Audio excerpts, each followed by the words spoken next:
The Wind River Range extended in front of he is like the backbone of the entire world.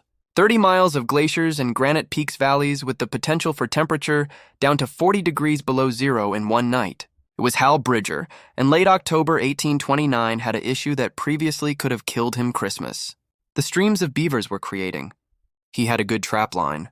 He had more than 60 prime pelts cached already. $8 apiece in St. Louis, which is sufficient to turn a profit this season. However, profit to a frozen corpse, it meant nothing, and the high land was on the verge of winter. Demonstrate that each trapper who believed he understood how to endure chilly temperatures he gambles with his life each and every evening. The majority of males would have gone down to the pre-existing winter camps where 200 Rocky Mountain fur trappers people were already starting to congregate. Security in figures, communal fires, and the solace of voices other than yours. However, Hal most men weren't Bridger. He was a trapper from Virginia who had spent the previous 3 seasons learning the lesson of the mountains. And he thought that each other mountain a man would describe it as completely nuts. He was intending to burrow into a mountainside and persuade the earth to retain him. Warm. Jim, his cousin, had informed him of the fact that most trappers would not acknowledge. The more men were killed by cold than by grizzlies, more males than antagonistic interactions, more mankind than famine, and their enormous flames that continued to burn wood cords left them feeling cold in the morning. Jim Bridger was already well known for 4 years of discovering the Great Salt Lake earlier. However, he had disclosed something more valuable than any map. The chill had little regard for bravery. It only gave a damn. Regarding physics, the summertime rendezvous had taken place at Popo Agie River in 1829, close to what would eventually be Lander, Wyoming. William Sublette had brought the train of supplies from St. Louis. Hal restocked traps, lead, and powder. He invested in a brand new Howen gun, and he heard an elderly French-Canadian Baptiste as a trapper. Baptiste said about harsh winters that made fire a luxury instead of a fix. He excavated into the ground. He made use of the earth, itself as insulating material. Most males chuckled at Baptiste, referred to him as gentle and elderly. Grinning, Baptiste indicated that he was still trapping at the age of 63. Most mountain men, however, passed away before turning 40. The age of Hal Bridger was 26. He intended to arrive at 63. The place he picked was crucial. He was there for 4 days in early October, investigating the region where the Wind River flows came out of the mountains. He required particular circumstances. The website has to provide defense against the dominant winds. It had to be close to flowing water so that would not solidify, which is required for both for his own survival and for trapping. Timber was needed for construction and fuel. Above all, it required the sort of hillside. He located it. Upstream from the main, 3 miles winter camp, a slope that faces south and captured the afternoon sun. The slope of the hill was solid, compacted soil combined with clay and little stones, rather than the soft, sandy soil that is not solid but could collapse granite that would not be able to dig a hole. Lodgepole pine grew in a stand, dense behind the incline, offering limitless building material. A tiny watercourse ran 30 feet from the hill's base, moving quickly enough to cause ice to build in the corners, but the middle would stay open even the coldest temperatures. Other trappers shivered when they saw the scene.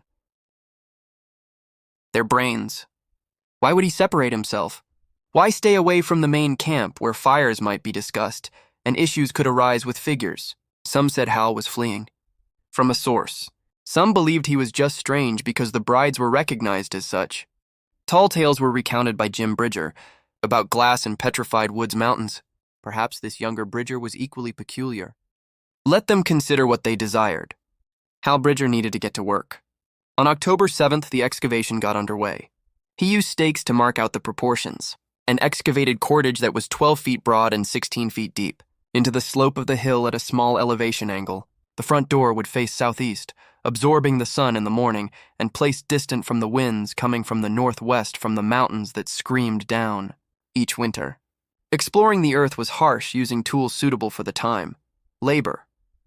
Hal broke things up with a trade axe. Using a wooden spade and the compacted earth, he had cut a carving out of a split timber. Future generations would be able to access steel shovels, but a mountain in 1829 man used what he had on hand or create. The earth was loosened by the axe. The spade took it out. His hands developed blisters. Mended, then blistered once more. Every day he transported around 1 cubic yard of earth. Perform the math. 12 by 16 feet at the back wall, tapering 6 feet deep. To the entrance's ground level, about 400 cubic feet of soil. 11 days of continuous excavation.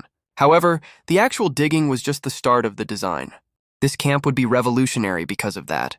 As Hal dug farther inside the hillside, he started to comprehend anything that contemporary engineers would subsequently calculate exactly, but which he intuitively understood. The planet Earth keeps a comparatively steady temperature below the line of frost. In Wyoming, at this elevation, the line of frost was around 4 feet deep. Above that, winter freezing pierced the depth of soil. The earth underneath it stayed at a temperature around the yearly average temperature of the area, roughly 45 to 50 degrees Fahrenheit. Therefore, digging 6 feet down, the floor of his shelter in a setting that would never get cold, even when the surface the temperature fell to 40 degrees below. The Earth's surrounding thermal mass. The roof and 3 walls would serve as both as a battery and as insulation, retaining heat throughout the day and at night, softly release it. This was not conjecture. It was physics. Hal Bridger, however, would never have utilized that term. After the preliminary excavation was finished, the structural support started. At this point, Baptist's counsel turned into crucial. An earthen ceiling without support would fall apart. The mass of 6 feet of snow and dirt above the dugout, appropriate engineering.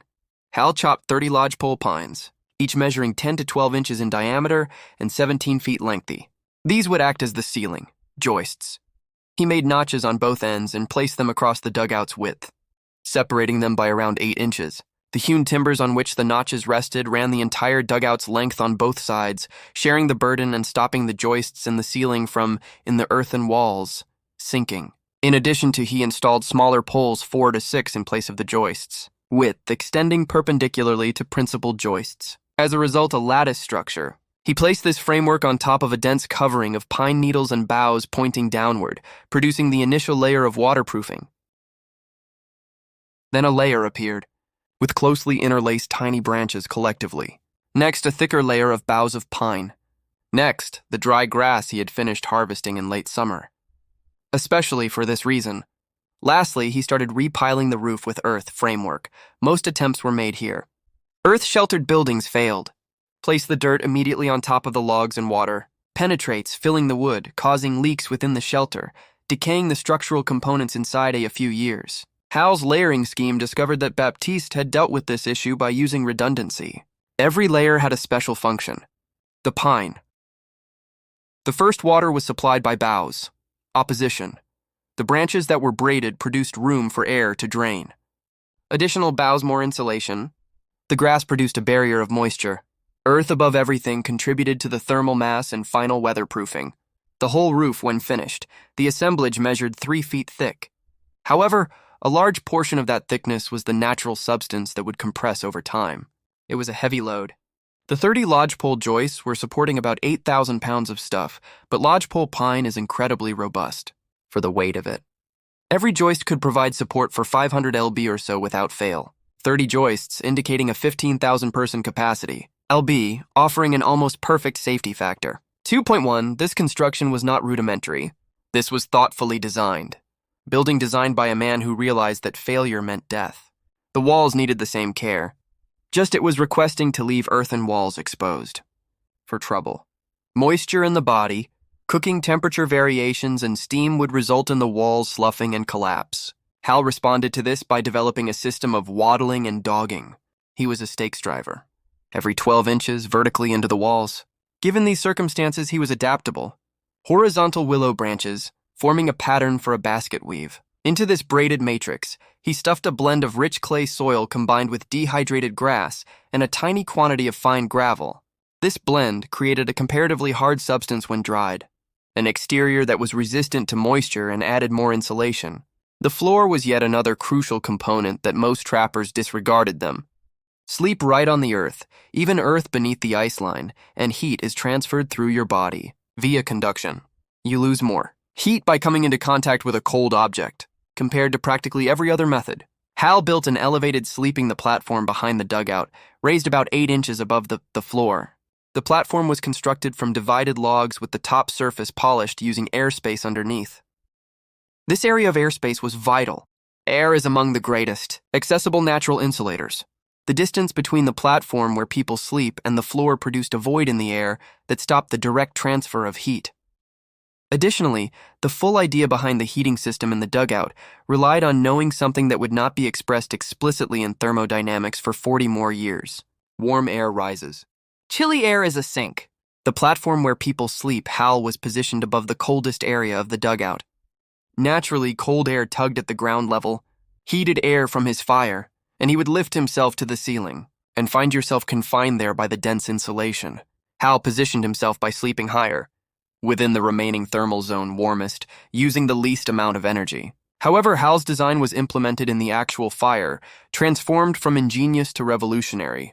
The majority of outside mountain men constructed their fires, their shelters, and took a seat as near as much flame as they could stand. Warmth radiating in every direction. 10% of the heat may have reached the trapper. 90% was used to heat the woodland. They fed all night long.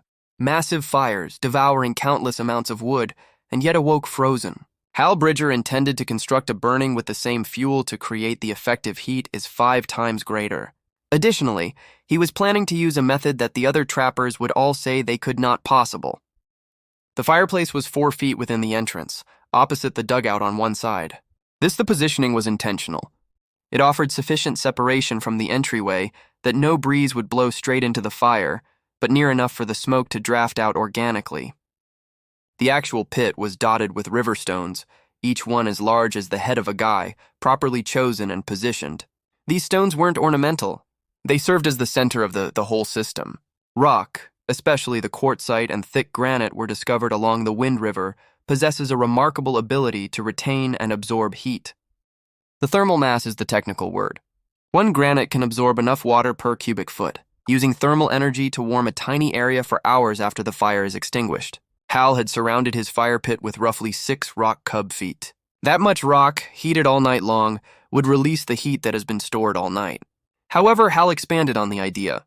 Behind he built a reflector for the fire pit wall. The concept was not new. Trappers have been constructing walls with reflections for years. What was unique about Hal's design was the materials and the scale. The 8 feet high by 6 feet wide, the wall was constructed from horizontally placed timbers and held up by vertical pegs inserted into the planet Earth. The walls faced the flames and had flat rocks.